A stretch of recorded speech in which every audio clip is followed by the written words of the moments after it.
미국엔 나스닥, 우리나라엔 코스닥이 있다면 뉴스쇼에는 뉴스닥이 있습니다. 뉴스쇼 증권시장 뉴스닥 오늘도 두 분 함께해 주십니다. 더불어민주당 박수현 의원 그리고 국민의힘의 전 비전전략실장 김근식 교수 어서 오십시오. 안녕하십니까. 더위에 어떻게 잘 지내고 계십니까? 김 교수님? 최대한 움직이지 않고 천천히 미동도 하지 않고 현명하십니다. 정말 아니 그런데 막 굉장히 덥다, 네, 막 네. 기록적인 기온을 찍었다 이런 뉴스들이 막 나오던데 네. 저희들은 정작 그 수해 복구 현장에서 그 비닐하우스 뭐 이런 데 들어가 있어 워낙 극한의 더위여서 그런지 모르지만 네. 정말 이렇게 밖이 더운가라는 걸 사실은 잘 못 느끼고 있어요. 이러면서 또 수해복구 봉사를 하고 있다는 뭐 그렇지만 또 거를 이렇게 이제 알리시고. 원내시니까 뭐 차가 있으시니까 저야 뭐 뚜벅이로 걸어 다니고 버스 타야지 지하철 타야지 아니 힘들어요. 제가 고속버스 타고 출근을 해서 지하철 타고 국회로 오는데 제일 시원한 거는 지하철. 지하철이 제일 지하철 시원해요. 시원하긴 해요. 맞아요. 지하철 안으로만 들어가면 살 것 같아요. 예, 맞습니다. 하여튼 나름의 이 폭염 뭐라 그럴까요? 폭염 투쟁 여러분 나름대로 방법들을 찾으셔야 돼요. 잘 버티시길 바라면서 박수현 의원님 예. 오늘 본론 들어가기 전에 민주당 순회 경선 이야기 잠깐 좀 짚고 갔으면 좋겠는데요. 그러시죠. 지난 네. 주말에 호남 돌았는데 네. 김두관 후보가 처음으로 두 자릿수 득표율을 얻었어요. 예. 이건 어떤 의미로 보십니까? 그러니까 소위 이제 뭐 구대명이라고 하는 말이 있었지 않습니까? 이재명 대표가 어차피 대표는 90%의 지지율로 당선될 것이다. 그런데 이제 90% 초반대를 유지를 하다가 누적 득표율 7% 사이로 예. 한 4% 정도 호남 누적을 해보니 이제 떨어졌죠. 맞습니다. 그런 사이에 이제 말씀하신 대로 김두관 후보가 두 자릿수 득표를 기록하게 됐는데 근데 문제는 이제 두 가지가 있는 것 같아요. 그 호남에서의 투표율이 네. 왜 25% 정도 수준으로 떨어지고 있는가라고 하는 문제와 거기에서 이재명 대표가 어차피 뭐 대세로는 영향이 없습니다만 그래도 왜 다른 지역보다 조금 득표가 떨어졌는가라고 하는 이런 문제죠. 그런 측면에서 보면 역시 굉장히 그 당대표 선거 전당대 이후에도 호남의 민심과 판단이 어디를 보고 있는가라고 하는 것을 굉장히 주목해야 된다 민주당이 이제 그런 어떤 시사점을 던진 주말이었다고 생각을 합니다. 어떤 면을 던지었다고 보세요? 그 예를 들면 이제 지난 선거에 보면 그 조국 혁신당의 그 비례대표 득표율이 네. 우리 민주연합을 앞선 그런 측면이 있었지 않습니까? 호남에서. 네, 그렇습니다. 이제 그런 것을 연원해서 돌아가 보면 그런 호남의 민심이 지금의 현재의 민주당 가지고 앞으로 다음에 전국 지방선거나 대선에서 어떻게 할 것이냐라고 하는 것을 좀 굉장히 좀 민감하게 보고 있다라고 하는 것을 좀 알 수가 있고 그다음에 이제 앞으로 보궐선거가 이제 나올 거 아니겠습니까? 이제 호남에서 아마 기초단체장 보궐선거도 나올 텐데 그곳에서 만약에 조국혁신당이 후보를 낼 경우에 어떤 득표를 서로 나눠 가지게 될 것인가가 굉장히 중요한 그 어떤 여정들이 이렇게 노정이 돼 있는데 그런 측면에서 보면 민주당의 현재 아주 강한 리더십이라고 표현하지만 이렇게 이런 어떤 체제에 대해서 호남이 어떻게 보고 있을까라고 하는 것을 좀 굉장히 면밀하게 분석을 해볼 필요는 있든 지금 박수현 의원은 굉장히 조심스럽게 신중하게 분석하셨다면 김근식 밑바닥을 교수님 제가 파헤쳐 오겠습니다. 설명을 잘 해주셨는데 네. 그러니까 지민 비조였죠. 그때 지역구는 민주당 뭐 비례는 조국혁신당 찍었는데 이번에 낮은 투표율 그리고 김두관의 의외로 선전 이런 건 저는 밑바닥 파헤치면 뭐냐면 이재명 대표의 일극 단일 체제에 대해서 호남 사람들은 여전히 DJ, 노무현, 문재인으로 이어지는 민주당의 정통성의 계승이 과연 맞느냐. 과연 DJ의 적장자로 이재명을 볼 수 있느냐. 노무현의 적장자로 이재명을 볼 수 있느냐. 그러니까 사실 친동교동 그룹, 친노 그룹, 친문 그룹 사실은 이재명에 의해서 많이 뭐 시체말로 척살당한 사람들이 많잖아요. 그러니까 그 호남 분들은 굉장히 정치 고관여층이기 때문에 오랫동안 민주당을 지지해왔던 이 정통 민주당 지지층에서는 과연 이재명이 민주당의 적장자로 우리가 인정할 수 있나? 이런 밑바닥의 민심들이 저는 분명히 있다고 봐요. 그게 이제 조국혁신당으로 우회적으로 발현된 게 지난 총선이고 이번에 낮은 투표율, 김두관의 상대적으로 높은 지지율을 보낸 거 이런 것들도 저는 DJ 노무현 문제를 잇는 과연 정통성이 이재명한테 있나? 이 사람 좀 다르지 않나?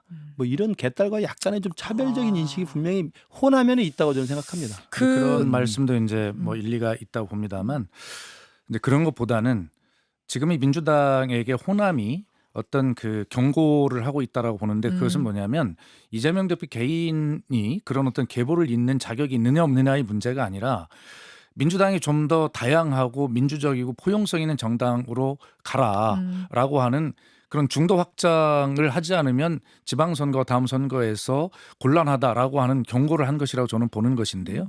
그래서 저는 그런 생각을 해봤어요. 이번 전당대 이후에 전당대회까지 어떤 이재명 대표의 확고한 리더십이 자리 잡는 과정 뭐 이거 좋다 이겁니다. 그러면 그 이후에 이재명 대표 2기 체제에서 어떻게 이재명의 민주당이 아니라 결과적으로 국민의 민주당으로 변할 것이냐라고 하는 것이 벌써 이제 그것이 관건이고 그렇게 해야 된다는 것이고 이재명 대표 어떤 주변들과 이야기를 나눠보면 이미 네. 그런 어떤 프로그램들 계획들을 뭐 가지고 있는 것으로 저는 듣고 있거든요. 그래서 이제 그런 외연 어떤 확장? 좀 더 진짜 민주적인 그런 외연 확장을 할 수 있는 그러한 모습을 호남이 이번에 주문했다 그렇게 보시면 맞을 것 같습니다. 두 분의 말씀이 좀 비슷하면서도 살짝 다른 뭐 이런 느낌인데. 그러니까 뭐 친 DJ 친노가 사실은 외연 확장이라는 용어로 드러나기도 하죠. 겉으로는. 그러나 내부에 이제 이른바 정치적인 파워 스트러글이라는 그 권력 투쟁의 관점에서 보면 친 DJ 동규동 다 사실은 형해화됐잖아요. 그다음에 친노 그룹 사실 와해돼 있죠. 친문 그룹 이번에 지난 총선 공천 과정에서 많이 그 당했잖아요. 이제 이런 부분에 대한 권력 투쟁적 요소도 분명히 밑바닥에 깔려 있다는 거죠. 박수현 의원은 이재명 전 대표 좋아. 하지만 더 넓혀. 이 요구를 하는 말씀이시고 그렇습니다. 네. 김구식 교수님은 이재명 전 대표로는 안 돼. 그 일극으로는 안 돼. 조금 두 분의 결이 그렇죠. 다른. 네. 오케이. 자, 호남에 대한 표 분석 먼저 좀 해봤습니다. 두 분이 가져오신 뉴스닥 상한가 하한가 종목 확인하죠. 김구식 교수님 뭐 골라오셨어요? 예, 지난 주말에 날도 덥지만 그 민주당이 계속 그 강행하고 있는 탄핵 중독, 그다음에 입법 독주 이게 정말 무한 정쟁의 악순환을 하고 있는 것 같아요. 그래서 뭐 여야가 다 지금 22대 국회 들어서 무슨 일을 하고 있는지 국민들이 의아할 정도여서 탄핵 중독, 입법 독주 민주당으로 하한가를 가져와 봤습니다. 박수현 의원님? 예, 오늘이 8월 5일입니다. 벌써 그렇게 됐어요. 그렇습니다. 네. 왜 그렇게 말씀드리냐면 3일 전이 8월 2일인데 네. 이 8월 2일은 그 최상병 사건의 수사 외압과 관련해서 윤 대통령이 소위 경로했다는 경로설이 있었고 8월 2일은 해외 출장 중인 이종섭 국방장관과 세 차례나 대통령이 직접 통화한 그런 날이어서 작년 8월이죠. 그렇죠. 작년 8월이죠. 그러니까 이것이 이제 관련 법과 규정상 이 최상병 사건 외압 사건의 실체를 밝히기 위해서는 그 통신 기록 이런 것들을 보관 기간이 1년이기 때문에 네. 8월 2일까지는 이런 것들이 확보가 됐어야 하는데 그것이 되지 않아서 소멸되는 통화 기록 그리고 사라지는 증거 뭐 이런 것들 때문에 저는 이것을 바로 하한가로 오늘 정해왔습니다. 경로 1년 소멸되는 통화 기록 사라지는 증거 하한가. 거기부터 그럼 들어가 볼까요? 8월 2일이 되기 전에 그러면 뭐를 확보했었어야 된다고 보시는 겁니까? 그러니까 이제 그 윤 대통령이 소위 8월 2일 날 네. 그 통화한 이후로 네. 경북 경찰청으로 이첩했던 해병대의 뭐 조사 보고서죠. 이것이 국방부로 회수됐고 박정훈 대령이 보직 해임이 된 예. 날이거든요. 예. 그렇기 때문에 바로 그 윤석열 대통령이 무슨 전화로 이제 한 거 아닙니까? 그래서 윤석열 대통령의 그 휴대폰이 압수됐어야 된다. 이것이 가장 결정적 증거다. 윤석열 대통령 휴대폰 그렇습니다. 이종섭 장관한테 전화했던 그 휴대폰이 압수수색됐어야 한다. 그렇습니다. 그래서 이것은 제 얘기가 아니라 이미 이 이야기가 언론과 정치권에서 줄곧 아주 핵심으로 제기가 되어 왔죠. 그래서 공수처가 어떻게 하고 있는가라고 네. 굉장히 궁금했었는데 네네. 공수처가 이야기를 안 하고 있다가 최근에 네. 그 언제냐면 지난 7월 26일 날 그 탄핵 청문회가 있었죠. 거기에서 공수처가 최초로 윤 대통령의 휴대폰 압수수색 영장이 법원에서 기각됐다 이렇게 밝힌 바가 있어요. 공수처가 신청했는데 네. 법원에서 기각됐다고 밝혔어요. 그렇습니다. 그래서 그때 이제 송창진 공수처 수사 2부장이 그렇게 이야기를 했죠. 통신영장 청구에 부족한 부분이 있어서 보완 의견을 낸 바 있다. 이것은 바로 뭐냐면 급하게 청구했다는 것을 공수처가 시인한 거예요. 예, 그래서 공수처로서는 윤 대통령의 휴대폰 압수수색 영장을 신청해 봐야 이게 실효성이 있을까라고 하는 눈치 보기를 한 것 아닌가 뭐 이런 생각이죠. 그러나 아까 말씀드렸던 이것이 핵심 증거인데 공수처가 이 부분에 대해서 이렇게 업무를 게을렀다라고 하는 것에 대해서는 큰 지적이 있을 수밖에 없죠 앞으로. 그럼 조금 더 서둘렀으면 확보할 수 있었다고 보시는 거예요? 아니 그러니까 제가 실효성의 문제를 공수처가 망설였을 것이다라고 개인적 의견을 말씀드렸지만 그렇다 하더라도 공수처가 비판을 피해가기 위해서는 정말 제때 했어야 된다는 이야기죠. 현직 대통령의 뚜렷한 이유도 없이 막연히 추측성 의혹 보도에 의해서 현직 대통령 휴대폰을 압수수색하거나 이 기록을 보존한다는 게 불가능하죠. 그게 있을 수 있는 일입니까? 저는 최상병 문제로 민주당이 지속적으로 특검 요구하고 의혹 제기하는 거 오케이, 일부 국민들이 거기에 의혹을 같이 갖고 있다는 건 이해합니다. 그래서 우리 당이 그 부분에 대해서 사실은 가장 보훈과 안보에 앞장서야 될 보수 정당으로서 그 부분에 대한 진실을 일찌감치 미리미리 밝혔다면 여기까지 오지 않았을 텐데 이게 의혹이 생겼다고 그래서 현직 대통령의 휴대폰을 압수한다? 저는 이거 불가능한 주장을 지금 정말 선동적으로 하고 있다고 생각이 들고요. 저는 그건 필요하다고 생각해요. 이미 박정훈 대령의 이 군사법원에서 지금 재판이 진행 중이기 때문에 거기에서 일부 통화 기록, 통화 내역들이 공개가 돼 있잖아요. 그 통화 기록 공개된 내역들이 나와 있고 두 번째로는 지난번 그 민주당이 주도한 법사위 청문회에서 그 관련자들이 나와가지고 통화 내용에 대해서 민주당 의원들이 아주 질문을 굉장히 많이 했었어요. 일부분 답변하기도 하고 일부분 답변을 거부하기도 했습니다. 그러니까 이미 통화 내역과 통화한 내용에 대해서는 민주당이 취조할 만큼 취조가 다 이루어진 내용들입니다. 거기에 대해서도 대통령에 대해서 그렇기 때문에 부족하니까 대통령 휴대폰을 압수수색하자는 이야기는 정말 어불성설이라고 생각을 하고요. 어찌됐든 최상병 특검으로 날씨도 더운데 더 이상 여야 간의 정쟁을 해서는 저는 안 된다고 생각하고 빨리 여야가 합의 가능한 출구를 좀 모색해서 저는 합의를 봐야 한다고 생각합니다. 윤석열 대통령 휴대폰은 그렇다 치고 이종섭 전 장관이나 임기훈 국방비서관이나 신범철 차관이나 이분들 그 휴대폰 통화 내역은 확보가 된 건가요?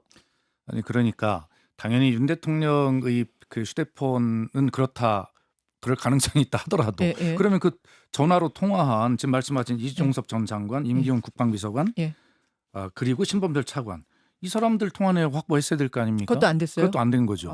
근데 지난 6월 초에 그 오동훈 공수처장이 뭐라고 했냐면 국민이 관심 있는 사건 관련 통화 기록 확보에 빈틈이 없도록 하겠다. 그리고 본인이 또 이렇게 얘기해요. 7월에 통화 기록 시한이 끝나기 때문에 놓치는 점이 없도록 통화 기록 확보에 만전을 기하겠다. 이렇게 해놓고 정작 지금 말씀하신 윤 대통령 본인에 대한 휴대폰이나 그 휴대폰으로 통화한 상대의 통화 기록 확보에도 전혀 하질 않은 것이죠. 그리고 또 하나 이상한 것은 이제 공수처에 처장이 이제 검사 출신 변호사를 차장으로 임명을 제청을 했지 않습니까? 이 사람이 실질적으로 이제 모든 수사를 지휘하는 실무를 다 하는 것인데 대통령께서 임명을 안 해줍니다. 그래서 제청한 지 20일이 지난 7월 31일에야 이건 뭐냐면 결과적으로 통신 조회 기록 기한이 만료되는 8월 2일 이틀 전에야 겨우 임명을 한단 말이에요. 그래서 언론에서는 윤 대통령이 공수처 수사를 실질적으로 지휘하는 차장 자리에 있는 이 사람을 오랜 동안 공석으로 놔둠으로 인해서 공수처의 힘을 빼고 이런 수사를 쉽게 얘기하면 좀 영향을 미치려는 행동이 아니었냐 이렇게 비판하고 있는 것이죠. 자, 이렇게 해서 이야기가 다시 모아집니다. 그래서 민주당은 빨리 특검 하자는 거고 국민의힘에서는 공수처 수사 결과를 어쨌든 보자 이렇게 다시 모아지는데 제가 여기서 이제 마지막 질문 드리고 넘어갈게요. 한동훈 대표 체제가 들었었고 한동훈 대표는 여전히 제3자가 특검을 추천하는 그런 특검 아니라면 받을 수 있다는 입장을 여전히 견지하고 있습니다. 근데 아직 이제 법안 발의는 안 된 상태잖아요. 그러니까 개혁신당에서 우리가 발의하겠다. 한동훈 대표안 그대로 수용해서 발의하겠다라고 했거든요. 민주당 그거 받을 수 있습니까? 아마 그 여러 가지 의견들이 지금 박찬대 원내대표도 이야기를 했습니다만 여러 가지 변화의 가능성 이런 것들이 이제 조심스럽게 이야기가 나오고 있지 않아요? 민주당에서도 결과적으로 김근식 교수 저렇게 지적하는 정말 피로도가 높다라고 하는 이런 것들을 생각할 때 민주당에서 현실적으로 무엇인가 출구와 돌파구가 필요하다는 의견들이 있는 건 사실입니다. 예. 그리고 검토를 하고 있는 것으로 알려지고 검토하고 있고요. 있는 건 사실이에요. 근데 네. 이재명 대표는 제3자는 안 받겠다고 토론에서 이야기를 했습니다만. 아니 그것은 역시 마찬가지로 국민의힘도 새로 지명된 그 김상훈 정책위 의장이 예. 이 문제에 대해서 뭐라고 했냐면 공수처에서 수사 중인 이 사건이기 예. 때문에 그 결과를 보고 판단해야 한다는 입장을 이미 국민의힘도 밝히고 있어요. 예. 그래서 그러나 이 문제는 지금 앵커께서 지적하신 대로 정말로 새로운 돌파구를 여야 간에 그 갈 수밖에 없는 그런 접점이 다가오고 있다 저는 그렇게 보고 있고. 민주당 당내 분위기는 그러면은 한동훈 특검안 천하람 개혁신당 천하람 의원이 발의하면 그거 받자는 의견도 있어요? 아니 꼭 구체적으로 그렇게는 아니지만 네. 이 상태로는 안 된다. 안 된다는 의견까지는 있다. 라고 하는 그런 의견들이 공감대들이 있는 것도 사실입니다. 알겠습니다. 저는 만약에 민주당이 네. 그 개혁신당의 그런 중재안 그리고 우리 한동훈 대표가 이야기했던 공정한 특검, 그러니까 예. 제3자 추천에 의한 예. 특검을 민주당이 합의해서 내주면 네. 우리로서는 정말 충분히 논의가 가능한 그 오랜만에 정치가 복구돼서 정치가 복원되어서 여야 간의 대화와 타협이 가능한 저는 중요한 계기가 될 거라고 보는데 우리 민주당 내에서도 가장 합리적인 박수현 의원조차도 그런지 아닌지 지금 말씀을 못할 정도로 여전히 지금 민주당에는 최상병 특검에서는 강경론이 좀 득세하고 있다고 봐요. 그러니까 왜냐하면 최상병 특검을 민주당이 이제 몇 달째 계속 정쟁의 소지로 삼으면서 들여다보면 알거든요. 통화 기록이 있다, 경로했다 이런 이야기 하지만 여기에 대해서 대통령실이 관련돼 가지고 무슨 형사적으로 사법 처리될 만한 범법 행위가 있는 건 없다는 걸 알고 있어요. 그러니까 계속 정치화 시킬 뿐이지 이걸 정말 중립적인 특검이 선정이 돼서 수사를 해보면 빈 껍데기라는 것을 아무것도 안 나오는 걸 알고 있기 때문에 저는 제가 개인적으로는 이걸 우리 여야가 다 합의 가능한 우리 국민의힘도 수용 가능한 안으로 하는 건 굉장히 두려운 거죠. 제3자안을 민주당이 못 받을 그렇죠. 거다 그렇게 보시는 거예요? 제가 그래서 못 받을 거라고 저는 단언컨대 예측하고 우리 박수현 의원님 같은 합리적인 분이 굉장히 열심히 해서 제3자 특검안으로 해주면 우리로서는 정말 충분히 논의 가능한 그야말로 최상병 특검의 더 이상 소모적 정쟁이 아닌 진실규명으로 한 발 다가갈 수 있는 저는 출구가 열린다고 생각합니다. 오히려 제3자 특검안을 거부하는 게 친윤계 아니었어요? 아니죠. 그건 친윤이 지금 우리 당에서는 이제 역사의 무대에 퇴장하고 있지 않습니까? 아, 퇴장하고 있습니까? 그렇지 않습니까? 제가 그래서 목소리가 이제 많이 커졌잖아요. 아니 김근식 교수는 그 좀 개인의 소망일 뿐이고 지금 이제 예를 들어 얘기가 좀 빗나갈지 모르지만 예를 들어서 지난번에 이제 뭐 한동훈 대표와 윤석열 대통령의 뭐 10분인지 1시간 반인지 하여튼 또 독대인지 아닌지 뭐 여러 가지 뒷설을 낳은 그리고 정정식 대표가 쉽게 한 10일 정도 버티잖아요. 정책위 의장. 네, 정책위 의장이. 예. 그래서 이제 뭐 이것이 정리가 됐네 뭐 이렇게 지금 말씀을 하고 계시지만 결과적으로는 지금 우리가 얘기하고는 연관된 최상병 특검안 이것이 한동훈 체제가 던지는 새로운 안을 던지는 순간 제3차 유난 갈등이 시리즈 3이 시작될 가능성이 매우 높다. 그렇게 한번 던져보세요. 아니 그러니까 갈등이 시작될지 안 될지. 그래서 한번 보자고 했는데 우리 앵커님 제가 오늘 명함을 하나 들고 나왔는데요. 예전에 대통령 한번 받아보실래요? 잠깐만요. 저 갑자기 명함을 뭐 하시는 거예요 지금? 청와대 국민소통 수석비서관 박수현 옛날 명함 갖고 그렇죠. 오셨어요? 명함인데 저도 그걸 오늘 찾아봤어요 새벽에. 거기에 전화번호를 보시면 거기에 제 개인 핸드폰뿐만이 아니라 거기에 국민소통수석실의 일반 전화, 팩스 다 적혀 있지 않습니까? 적혀 있네요. 7770으로 시작하는. 그렇습니다. 자, 지금 이 최상병 수사 외압에 관련된 소위 핵심 전화번호인 02-800-7070. 예, 이것이 왜 국가 기밀일까요? 지금 그렇게 수석실의 전화도 명함에 그렇게 명확하게 팩스와 함께 찍혀 있는 이 번호. 지금 이 대통령실도 자기의 일반 전화번호를 전부 다 그렇게 명함에 찍고 다닐 겁니다.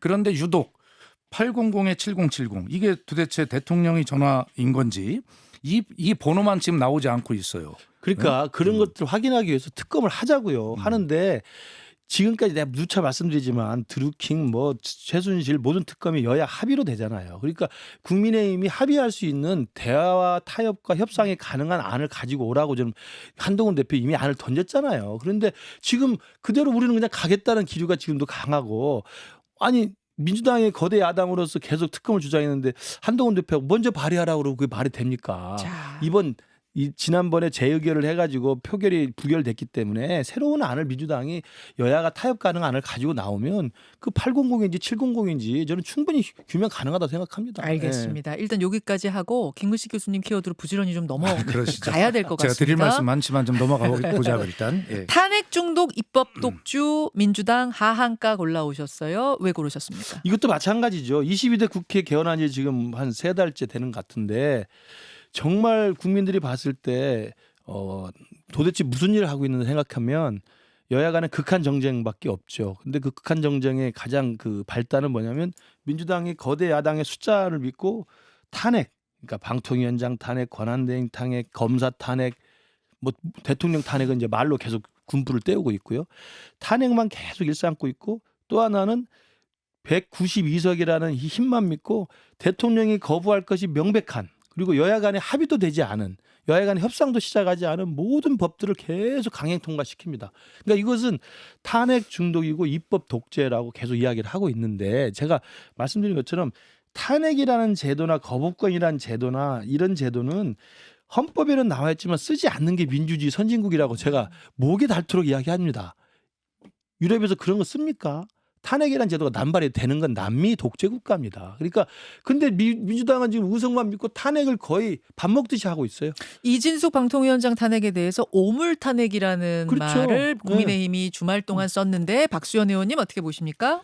대통령실의 그 논평이라고 하기엔 논평 제목이라고 하기에는 정말 섬뜩한 제목입니다. 대통령실이 그런 논평을 내지 않아요. 이게 국민의힘 논평이 아니라 대통령실에서 그렇게 나왔을 오물 거요. 탄핵. 예, 그래서 저는 충격을 받았어요. 청와대 대변인 출신인 제가 들었는데 얼마나 아니 대통령실이 이런 입장? 이게 국민의힘 수석 대변인의 논평이지 어떻게 청와대 대통령실 대변인의 논평입니까?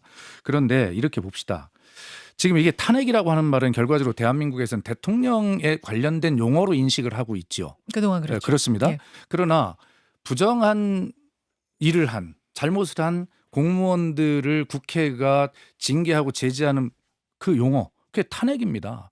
그렇기 때문에 그것을 국민의힘에서는 마치 탄핵이라고 하는 용어 검사 탄핵, 이진숙 방통위원장 탄핵 이러면 그것이 대통령 탄핵이라고 하는 그런 어감으로 받아들이기 때문에 지금 경기를 일으키는 거예요. 그러나 공무원의 잘못에 대해서 국회가 행사할 수 있는 권한이 탄핵인 것입니다. 그냥. 그렇기 때문에 그렇게 아주 경기를 일으키면서 할 필요가 없어요. 한번 생각을 해보자고요. 간단히 말씀드리면 자, 한 10여만 원의 법인카드 사용 가지고 한 수년간 압수수색과 재판을 받고 있는 이재명 대표의 배우자의 경우와 수천만 원의 법인카드 부정사용 의혹에도 당당하게 장관급 방통위원장 후보가 되고 또 임명장을 받는 이러한 상황들에 대해서 어떤 국회가 어떤 일을 해야 되겠습니까? 아니 다시요. 탄핵은 아시잖아요. 직무상 중대한 헌법과 법률 위반한 경우에요. 그 법인카드 이야기는 나중에 그 방통위원장이 된 다음에 법인카드를 썼으면 탄핵할 수 있다고 생각해요. 그 이전에 있었던 일입니다. 직무상 한 일이 아니고 직무상 했던 헌법과 법률 위반한 경우만 탄핵을 하는 거라는 걸 민주당이 알면서도 아니. 취임한 이틀밖에 안 된 사람을 야, 몇 년 전에도 법인카드 몇백만 원 썼잖아. 탄핵한다? 그리고 탄핵은 아까 공무원들 경고한다고 근데 경고가 아니고 파면하는 겁니다. 파면해야 되기 때문에 탄핵은 엄중하게 써야 되는 거예요. 근데 그 탄핵을 남발하고 그래서 이 있잖아요. 말씀만 제가 드리면 일단 김근식 교수 그렇게 말씀하실 줄 알았어요. 잠시만요, 그러면, 예, 의원님. 혹시 5분 정도 시간이 가능하시면 좋습니다. 예, 두 분의 얘기 조금 더 듣고 싶어서 유튜브 댓글쇼로 조금만 더 넘어가 보는 걸로 일단 본 방송은 여기서 줄이겠습니다. 두 분 고맙습니다. 네. 예, 라디오 청취자들과는 인사 나누고 유튜브로 조금만 더. 두 분 더운 날씨에 토론하시냐 고생하셨어요. 아니 진짜. 아니 우리 김근식 교수께서 평소답지 않게 말씀이 잘 안 되는 이해가 안 되는 말씀을 오늘따라 저렇게 하시니까. 뭐가 그러셨어요? 아니 그 말씀을 지금 제가 하려고 합니다. 자 그럼 바로 그냥 이어가겠습니다. 그럴까요? 뜨거워진 김에 바로 이어가겠습니다. 예. 본방송 마지막이 무슨 내용이었냐면 이진숙 방통위원장 탄핵안을 민주당이 이미 발의했습니다. 네네네. 이 탄핵안 발의가 옳으냐 그르냐로 토론이 막 뜨거워지는 와중에 지금 넘어왔거든요. 그렇습니다. 박수현 의원은 얼마든지 할 수 있다였고 김문식 교수님은 이틀밖에 안 된 사람한테 어떻게 탄핵을 하느냐에서 그쳤는데 박 의원님 말씀하실 차례였던가요? 그렇습니다. 그래서 제가 말씀드렸지만 이진숙 방통위원장의 탄핵이라는 것을 바라보면서 한국의 현실을 한번 생각해 봅니다. 그래서 제가 그런 말씀을 드렸어요. 법인카드 한 10여만 원 가지고 수년째 압수수색과 법원의 재판을 받고 있는 이재명 대표의 배우자 그리고 수천만 원의 부정사용 의혹이 있는데도 버젓이 장관급 방통위원장 후보로 임명하고 지명하고 임명장을 주는 이 현실. 그랬더니 이제 김근식 교수는 탄핵은 현실적으로 법률을 위반한 직무 관련 행위에 대해서 할 수 있다 이렇게 말씀하셨잖아요. 네. 맞아요. 네. 제가 그걸 모르는 게 아니라 그래서 제가 그러니까 정치 공세지. 아니 그러니까 들어보시라고. 그러니까 민주당이 주장하는 것은 방통위원장, 부위원장 2인 체제로 중요한 어떤 의결을 하는 것이 위법하다라고 하는 것을 계속 이야기해왔고 이것은 민주당이 이야기하는 것이 아니라 법원이 이미 판결을 내렸어요. 이 문제에 대해서. 작년 12월 20일인가요? 서울고등법원이 이런 판결을 내립니다. 어떤 건가요? 방통위 2인 체제 문제 있다. 이렇게 이야기를 하죠. 그래서 뭐냐면 그 MBC 박문진 이사장이 방통위를 상대로 제기한 후임 김성근 이사 임명 처분 집행 정지 신청 항고심이 있었어요. 그러니까 다시 말해서 그 보궐 이사를 예. 2인 체제로 임명한 거예요. 예, 예. 그랬더니 그 법원이 뭐라고 했냐면 이거 정말 심대한 우려가 있다. 방통위법 입법 취지를 훼손할 우려가 있다라고 1심의 판단을 2심에서도 그대로 유지를 합니다. 이 말이 민주당이 하는 말이 아니라 법원이 한 얘기예요. 그런데 그렇게 2인 체제가 위법할 소지가 있다라고 이야기를 법원이 결정을 했는데도 방통위는 계속 2인 체제로 했고 그다음에 이진숙 그 방통위원장이 그렇게 임명되자마자 전광석화처럼 이 법원이 지적한 이런 사안에도 불구하고 부위원장과 함께 모든 것을 일사천리 다 정리를 해버렸어요. 제가 말씀드릴게요. 예. 민주당이 매번 하는 이야기가 그 무슨 제가 볼 때 가처분 신청에 대한 법원의 판결문의 일부 문항을 가지고 와서 그러는데 그건 이제 사법부에서도 이제 제가 볼 때 행정소송의 일종에서 이제 가처분 신청 인용되면서 한 이야기고요. 그 전에도 2인 체제 위법성에 대해서 민주당 일관되게 주장을 하지만 지금 보십시오. 민주당이 이번 22대 국회에 새로 방통위법 개정안을 내놓습니다. 아시죠?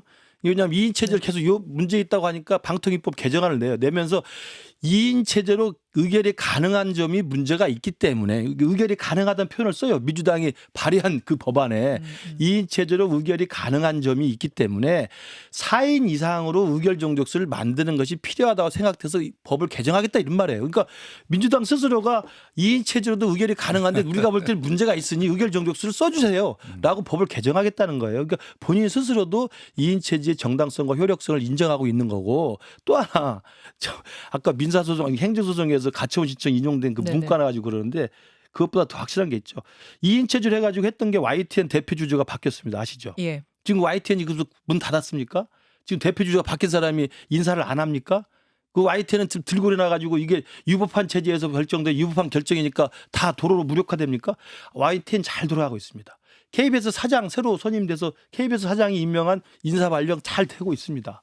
그건 민주당 스스로도 그게 문제면 YTN 대표 주주 변경 결정, KBS 사장 임명 결정 이런 거 다 무효 소송 내야 돼요. 그렇지 않잖아요. 그럼 결론적으로 말씀드리자면은 정리를 해보자면은 이 체제는 핑계죠, 핑계. 훼손 우려가 있다라고 법원이 이야기했지만 훼손 우려는 있지만 2인 체제로 의결된 것 자체는 또 인정이 유지가 된다 그 되고 있는 얘기예요. 거예요. 그러니까 결론님 그거예요. 그건 유지가 되고 있는데 그건 다 알면서 핑계거리로 계속 탄핵을 하려다 보니까 취임한 지 이틀 만에 탄핵할 게 있으니까 아무것도 없잖아요. 그러니까 2인 체제 결정 자체를 법률을 위반했다고 말도 안 되는 소리 하는 거죠. 그러니까. 차라리 이진숙을 법을 벌을 주려면 탄핵이 아니라 경찰에 고소장을 내세요. 우리 그래서 김혜경 여사는 경찰에 고소장 내서 수사를 받고 있잖아요. 법인카드 문제는 고소고발하시는 게 낫지 탄핵은 아니에요. 하여튼 우리 김근식 교수님께서 저랑 뭐 의견이 크게 다른 의견은 아니신데 원래는 뭐 이 문제에 대해서 계속 그런 논리로 말씀을 하고 계신 거 알아요. 그러나 결과적으로는 방통위가 5인 체제 합의제로 운영하라고 하는 그 입법의 취지가 있는데 그것이 입법의 취지가 위법하다는 법원의 판결도 있음에도 불구하고 계속 그렇게 해서 지금 말씀하신 YTN의 어떤 뭐 주주 변경이나 뭐 이런 것들 중요한 일까지 그렇게 계속 해야 되느냐의 문제죠. 그 지금 그 정당성과 효력성이 입증되고 있잖아요. 그러니까 2인 체제가 비정상적이고 비관료적이다 그러면 빨리 야당 추천목 2명을 추천해서 5인 체제 완성하면 되는 거예요. 안 아니, 합니다. 그러니까. 안 하고 2인 체제를 유지하면서 탄핵의 거리를 만들고 있는 거예요. 그러니까 최민희 그 후보를 민주당이 추천했음에도 불구하고 윤석열 대통령이 7개월째 임명을 하지 그거 않았어요. 옛날 얘기고 지금 새로 추천하면 되잖아요. 아니 그러니까 과방위원장 가셨잖아요. 아니 그분은. 그때부터 계속 네, 이야기를 네. 하고 있는 거예요. 왜 자꾸 2인 체제를 유지하려고 하느냐? 아니죠. 라고 하는 최민희 그 의도가 있는 최민희 것이죠. 당사자는 방통위원장의 결격사에 해당되는 법조항이 있어서 그걸로 임명을 미루고 있었던 거고 그분이 안 됐으면 새로운 사람 내면 되잖아요. 아니요. 새로운 사람 내면 그렇게 어떻게 임명 안 말씀하지 합니까? 말고요. 최민희 후보의 결격 사유에 대해서는 국회에서 입법조사처의 해석이 분명히 나와 있고 그렇다면 최민희 후보가 문제가 있다면 법제처에 자격 심의 의뢰를 했어야 돼요. 그런데 그것도 안 하고 그냥 무조건 그러니까 그거 과거로 치고 지금 새로 아니 과거로 칠 일이 따로 있죠. 아니 새로 추천하면 되잖아요. 추천을 왜 안 합니까? 아니 그러니까 하라고 그러는데 자 추천을 왜 안 해요? 그러니까 그렇게 해서 자격이 있는 사람을 최민희 후보를 자격이 없다고 규정해서 7개월 동안 임명을 안 해서 자진 사퇴하게 만들면서 그러면 지금 새로운 사람을 추천하면 또 그렇게 하지 않겠어요? 아 왜 그래요? 안 그래요. 저 믿고 해보세요. 정말 아니 김기식 교수가 뭔데 믿어요? 야당 제가? 추천 몫을 하라고 하는데 안 하고 2인 체제로 해서 지금까지 결정한 내용이 다 효력을 발휘해서 집행이 되고 있는 지금 현실인데 무조건 2인 체제를 유지하면서 2인 체제에서 결정한 거니까 무조건 탄핵감이다라고 이야기하니까 국민들이 다 알잖아요. 5인 체제 만들어주고 탄핵 고만하고 고소 고발하니까요. 저도 이진숙 그 방송 대전 방송 사장이 너무 법률카드 이상하게 쓴 것 같아. 고소 좀 하세요. 자, 왜 탄핵만 해? 걱정하지 마세요. 다 돼 있습니다. 고소를 좀 네. 하세요. 고소를. 뜨겁습니다. 뜨겁습니다. 그럼 정리를 또 좀 해보자면 김구식 교수님은 그러니까 이 2인 체제로 의결해서 박문진 이사, KBS 이사 교체한 거 그거 어쨌든 법적으로는 문제될 게 없기 때문에 전혀 없죠. 탄핵 사유는 될 수 없다. 그럼요. 아니, 문제가 있다고 생각하고 고소 고발은 할 수 있지만 탄핵 사유는 되지 않는다 그 말씀이시고 민주당에서는 2인 체제로 의결한 그 자체가 위법 소지가 있기 때문에 하루 아니라 뭐 1시간이었어도 이건 탄핵 소지가 있다. 지금 이렇게 보시는 그렇습니다. 거. 완전 극명하게 갈리는 상황에서 어쨌든 탄핵 소추안은 발의가 됐고 의결 언제 해요? 됐죠. 의결 통과됐습니다. 의결 맞다. 제가 깜빡했어요. 네, 직무정지 노란봉투법이 오늘이고 이거 막 그럼요. 여러 개가 같이 돌아가니까 이제 헷갈려요. 헌법재판소 이제 결정을 보면 될 거예요. 헌법재판소 결정이 남아 제가 있는 이제 궁금한 거죠. 건 네. 이진숙 방통위원장이 이번에는 의결 전에 사퇴하지 않고 그냥 쭉 가기로 결정한 거. 김구식 교수님, 요 배경은 어떻게 보세요? 그러니까 MBC의 정상화가 네. 이제 사실은 여야 간의 기싸움의 핵심이잖아요. 그러니까 민주당도 탄핵을 남발하는 게 다 알잖아요. 이게 아무 네. 되지도 않는데 하는 것은 MBC 노조에 의한 지금 MBC 경영을 지금 유지시켜 주는 MBC 구hak이고 우리 쪽에서는 당연히 MBC를 정상화 시켜야 된다는 게 제일 중요한 관건이기 때문에 그걸 하기 위한 것이어서 딱 이틀 만에 MBC 박문희 지사 선임했고 했으니까 미션 클리어? 직무가 정지가 돼도 6개월 동안은 뭐 문제 없다라고 판단을 한 것 같아요. 근데 저는 그것도 보기에는 좋지 그렇죠. 않습니다. 굉장히 지금 솔직하게 말씀하셨어요. 아니, 미션 다 클리어가 됐기 알죠. 때문에 버틴다. 그러니까 김근식 교수는 이 모든 것을 국민이 알고 있다라고 좀 전에 말씀하셨는데 국민은 이렇게 알고 계시죠? 윤석열 정부 들어와서 바이든 날리면 사건 이후에 MBC 기자를 수행 비행기에 태우지도 않았고 손 좀 봐야 되겠다. 이런 어떤 일련의 과정들 속에 2인 체제로 해서는 안 된다. 그것은 마치 독임자와 같다라고 하는 그런 국민적 판단이 있음에도 불구하고 지금 김근식 교수 말씀하신 대로 그것은 불법은 아닙니다라고 하는 이 아주 송곳 구멍 같은 그런 구멍 하나를 찾아가지고 지금 계속 뭘 하고 있는 것이거든요. 국민 다 알고 탄핵을 하지 계세요. 말라는 거예요. 탄핵은 하지 말고 차라리 행정소송을 하든가. 아니 그러니까 탄핵을 해서 왜냐면 탄핵하는 이유는 어떤- 직무정지를 노리고 하는 그 거잖아요. 문제는 탄핵의 어떤 여파, 뭐 역풍 이런 것들을 민주당이 감당할 게 걱정하지 그렇죠. 마세요. 감당을 이제 6개월 뒤에 자. 헌법재판소 나면 할 거고. 저 박수현 의원만이라도 제가 좋아하는 친구니까 그 이준석 탄핵 아니라 다른 탄핵안이 오면 그 국회 전광판에 반대표 하나 던져보세요. 국민들 좋아할 겁니다. 아, 그래도 박수현 살아있네. 이거 말이 안 되는 탄핵은 나는 반대한다. 그러나 이진숙은 반대세. 이렇게 할 수 있잖아요. 아니 김근식 그러니까 교수님 합리적으로 제발 해야지. 좀 저 국회에 들어오셔가지고 제가 들어가야 되는데 못 들어가니까 우선 이 투표 좀 모양이고. 그렇게 해보세요. 그러니까 들어갈 겁니다. 노란봉투법 정말 이거 노동자의 권리를 위해서 맞다라고 그냥 투표 한번 하는 걸 보고 싶습니다. 노란봉투법은 아니고요. 저는 여야 간에 했을 때도 우리 당론으로 뭘 했다 하더라도 제가 배지라면 제 목소리 낼 겁니다. 그러니까 저 배지를 못 따는 이유인지도 모르겠지만. 알겠습니다. 아 여기까지. 오늘 두 분이 이마에 땀 흐르는 거 보세요. 두 분. 땀 안 흘리는데. 우리 앵커님 땀 흘리실 것 같은데. CG로 표현.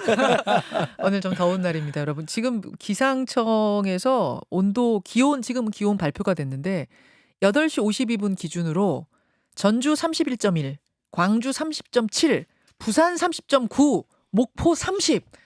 아침인데 30도 넘어간 곳이 점점 늘고 있어요. 오늘도 여러분 무더울 겁니다. 커피 안 줘요 오늘은? 커피. 자, 김구식 교수가 쏩니다. 두 분 고르세요. 예, 시원한 걸로 오늘 아이스 커피. 최영수 에스더. 제 칭찬도 있네. 예, 김구식 교수님 다음에 아니, 국회 입성하시라고. 국회 입성하라고 그렇게 해야 최영수 됩니까? 에스더님 한 잔 일단. 자, 박수현 의원님. 저는 꼬마 뚱보님 네. 날도 더운데 듣자니 답이 없네. 정말 그렇습니다. 악플에 한 잔을 주셨어요. 예, 그분께 한 잔. 자, 김구식 교수님 한 잔 더. 오늘 시원하게 드시라고 한 잔 더. 환희님. 네. 김근식 교수님 그런 식으로 하니까 뺏지 못 달죠. 환희님. 저런 분도 드려야지 날도 더운데. 예, 이제 팬으로 만드셨습니다, 저분을. 자, 박 의원님 한 분 더. 어우 160명 모여라 커피 포기님 한 잔 드리겠습니다. 커피를 포기하신다고 하셔요. 커피 포기한 분에게 또 굳이 또 포기하셨다는 분한테. 아니 꼭 드시고 답답하시지만 그래도 희망을 좀 가지셨으면 좋겠습니다. 여기까지 여기까지 하겠습니다. 두 분하고 이렇게 또 웃으면서 끝나서 좋은데 지금 막 들어오는 속보가 네. 코스피 개장과 동시에 3%대 폭락. 오, 오늘 좀 무서운 날인데요. 그러네요. 검은 월요일이 블랙 먼데이 될 것 같아서 약간 덜컥 겁이 나는데 근식이 커피는 거부권 쿠니님 훌륭하십니다. 왜 그러세요 또? 자, 여러분들 시원하게 보내시고요. 오늘 가능하면 아까 김 교수님이 피서법 제시해 주셨잖아요. 가능 천천히. 움직이지 말아라. 네. 요거 오늘 정답입니다. 외출을 꼭 해야 되는 외출 아니면 삼가해 주시고 가능하면 시원한 곳에서 뭐 은행도 좋고요. 마트, 백화점 맞습니다. 시원한 데 가서 피서를 하셔야 될 것 같은 날입니다. 자, 화면 3분할 해 주십시오. 3분할. 3분할. 3분할. 예. 예, 저까지 3분할. 시원한 굿바이 한번 해보세요. 예. 어떻게 하면 좀 시원할까? 시원한 굿바이? 시원한 굿바이. 제가 해볼까요? 네. 근식이 사랑해. 끔찍해. 더 더워지는데. 시원한 굿바이. 자, 여러분 내일 뵙겠습니다. 두 분 고맙습니다. 네.